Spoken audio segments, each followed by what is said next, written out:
On the 3rd of January 2020, the United States assassinated Iranian top military general and one of the most feared men in the Middle East, General Qasem Soleimani. Let's look at how he was assassinated with some of the best military equipment in the world and one of the best drones that is out there right now.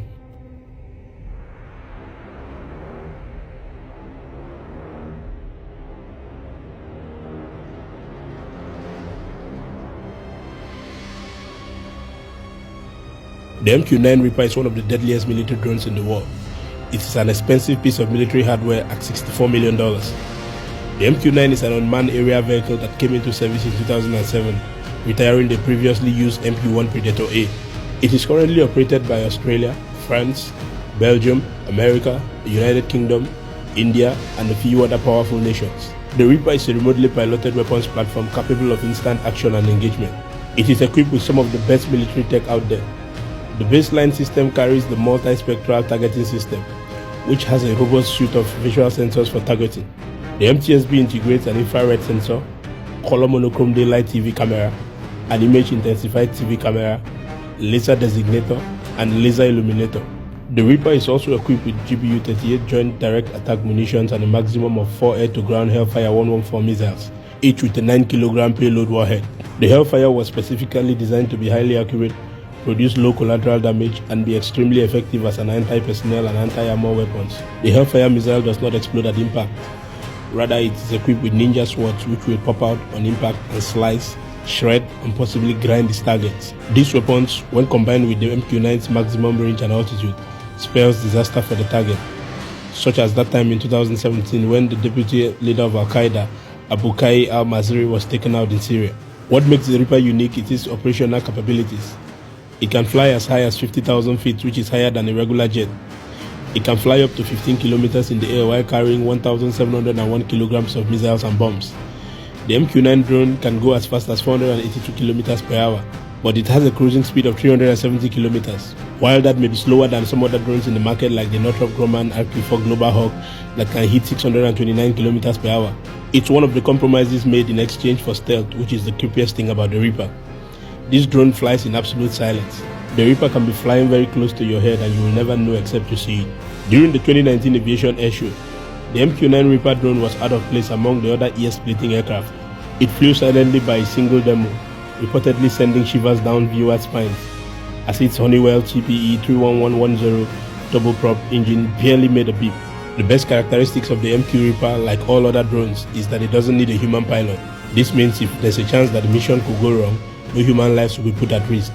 In fact, operators can be as far as 1,850 kilometers from the drone and still perform maneuvers.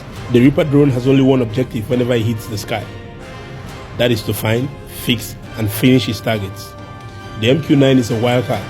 It roams the sky looking for its prey even at night. Once it picks the target, success rate is almost 100%.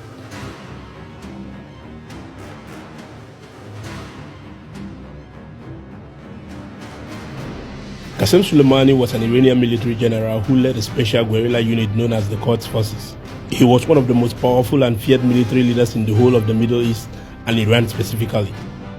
Due to his position, he had many enemies around the world, and specifically in the West. Soleimani had survived several assassination attempts by Western, Israeli, and Arab agencies over the past 2 decades. Previous US presidents before Donald Trump had tried to assassinate him, but they feared the consequences would be too big, so some tried to do it covertly. Last year, Tehran said it failed an assassination attempt by Israeli and Arab spies who tried to buy property next to a mosque built by Soleimani's father in the city of Kerman, so they could dig a tunnel and plant explosives to blow him up during a religious ceremony. For years, the US military kept close tabs on the Iranian general every day.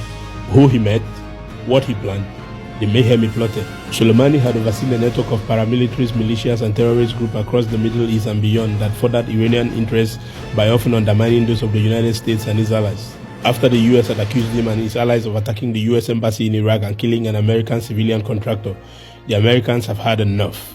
It was time to take out Qasem Soleimani and damn the consequences.